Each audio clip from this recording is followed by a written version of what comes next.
Durante mucho tiempo pensé que Arlong era simplemente otro villano de One Piece, más fuerte que los anteriores, más cruel, más difícil de derrotar, pero después de ver a Arlong par completo empecé a pensar algo diferente. Porque cuanto más observaba a Arlong, menos me parecía un monstruo y más me recordaba a algo mucho más real, porque Arlong no gobierna únicamente mediante la fuerza, gobierna mediante la resignación, mediante la idea de que nada puede cambiar, y quizá por eso resulta tan inquietante. Porque al final One Piece no está contando solamente la historia de un tirano, está mostrando cómo funciona la dominación cuando se vuelve parte de la vida cotidiana, cómo una persona puede controlar a cientos cuando consigue convencerlos de que resistirse ya no tiene sentido. Y creo que ahí está el verdadero poder de Arlong, no en sus puños, no en sus dientes, sino en la forma en que logró apropiarse de la esperanza de toda una isla.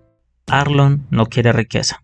Hay algo bastante extraño en Arlong, porque si observas su situación con calma, descubres que ya tiene todo aquello que normalmente buscan los villanos: dinero, territorio, influencia, subordinados. Nadie cuestiona su autoridad, nadie desafía sus decisiones, y aún así sigue oprimiendo personas, sigue humillándolas, sigue recordándoles constantemente cuál es su lugar. Y eso cambia completamente la naturaleza del conflicto, porque entonces entiendes que la riqueza nunca fue el objetivo. La verdadera obsesión de Arlong es la jerarquía. Necesita sentirse superior, necesita recordar constantemente que existe una diferencia entre quienes mandan y quienes obedecen. Por eso su violencia nunca parece impulsiva, siempre parece ideológica, como si necesitara demostrar una y otra vez que ciertas vidas valen menos que otras, y precisamente por eso ahí empieza a aparecer el tema más incómodo de todo el arco: el racismo de Arlong.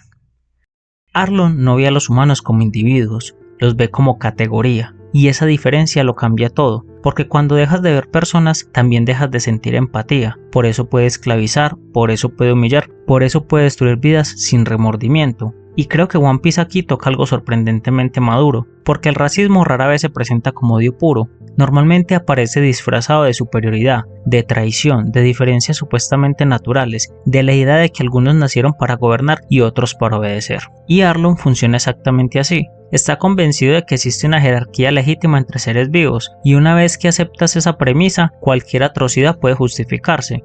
La explotación, la violencia, la esclavitud, la humillación, todo deja de parecer inmoral, porque la víctima deja de ser vista como un igual, y aunque este arco deja de entregar que existe algo más detrás de ese odio, eso no cambia el resultado, porque las heridas pueden explicar comportamientos, pero jamás los convierten en correctos. El verdadero poder es la corrupción.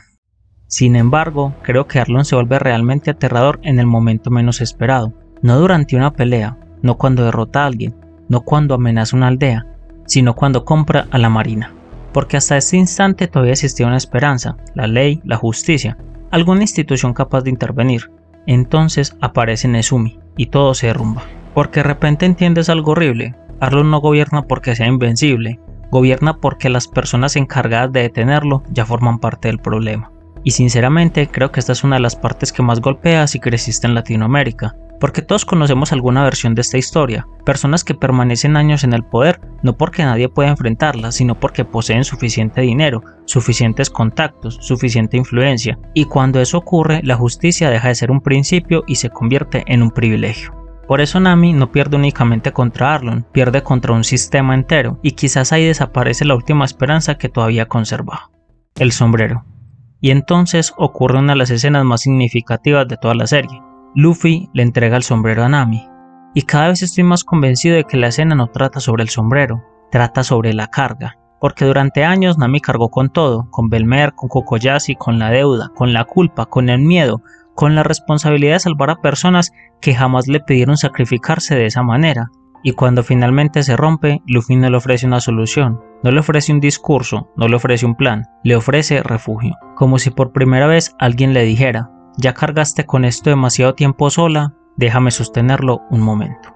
Y creo que eso vuelve el momento tan significativo, porque Nami no necesita fuerza, necesita permiso para dejar de resistir. La rabia de Luffy. También creo que Arlong consigue algo que muy pocos personajes habían logrado hasta este punto: enfurecer genuinamente a Luffy. Y eso resulta interesante porque Luffy rara vez pelea por orgullo, no es vengativo, no guarda resentimiento, pero existe algo que parece incapaz de tolerar: las personas que convierten a otros en herramientas. Kuro lo hacía, Krieg lo hacía, Arlong lo hace, y cada vez que aparece esa dinámica, Luffy reacciona igual, porque para él la libertad parece inseparable de la dignidad humana. Y precisamente por eso Arlong no representa únicamente un enemigo, representa una forma de entender el mundo, una donde algunas vías existen para servir a otras y una donde el valor de una persona depende de la posición que ocupa dentro de una jerarquía. Y creo que eso es exactamente lo que Luffy rechaza de forma instintiva, porque Luffy podrá ser impulsivo, podrá ser imprudente, pero nunca acepta que alguien tenga derecho a decidir cuánto vale otra persona. Y cuando ve lo que Arlong hizo con Nami, cuando entiende que convirtió su vida en una herramienta para cumplir sus propios objetivos, la pelea deja de tratarse únicamente de derrotar a un enemigo y se convierte en un rechazo absoluto a todo lo que Arlong representa. La destrucción de Arlong Park. Y quizá el momento más importante de la narrativa del arco ni siquiera es la derrota de Arlong, es la destrucción de Arlong Park. Porque ese edificio nunca fue solamente una base, era un símbolo, era el recordatorio físico de años de miedo, de corrupción, de racismo, de abuso, de sometimiento. Todo estaba concentrado en ese lugar, por eso destruirlo importa tanto, porque Luffy no destruye únicamente una estructura, destruye aquello que mantenía viva la ilusión de que Arlong era invencible. Y creo que One Piece demuestra una comprensión muy inteligente del poder, porque algunas veces las personas no obedecen únicamente por miedo a un individuo, obedecen por miedo a aquello que representa.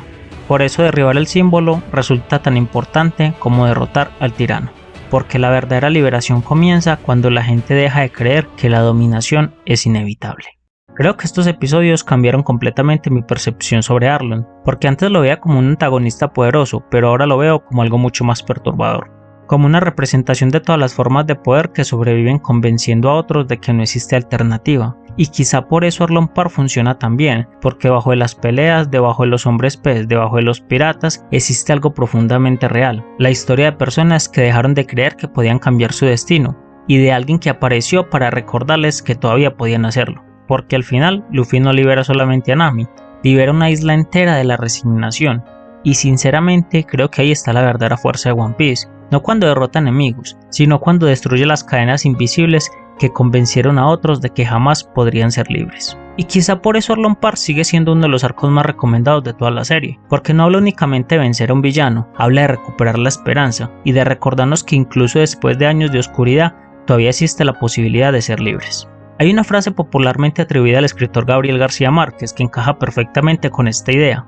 No hay mal que dure 100 años ni cuerpo que lo resista. Y creo que Arlong Park representa exactamente eso, porque durante años la gente de Kokoya se vio convencida de que el sufrimiento sería permanente, o peor aún que tarde o temprano su muerte sería inevitable, que Arlong siempre estaría ahí, que nada cambiaría, hasta que finalmente descubren que incluso los sistemas más opresivos pueden caer, que ningún tirano es eterno, y que la esperanza, por más pequeña que parezca, puede sobrevivir mucho más tiempo que el miedo. Nos vemos en el próximo episodio, mi preciado Nakama.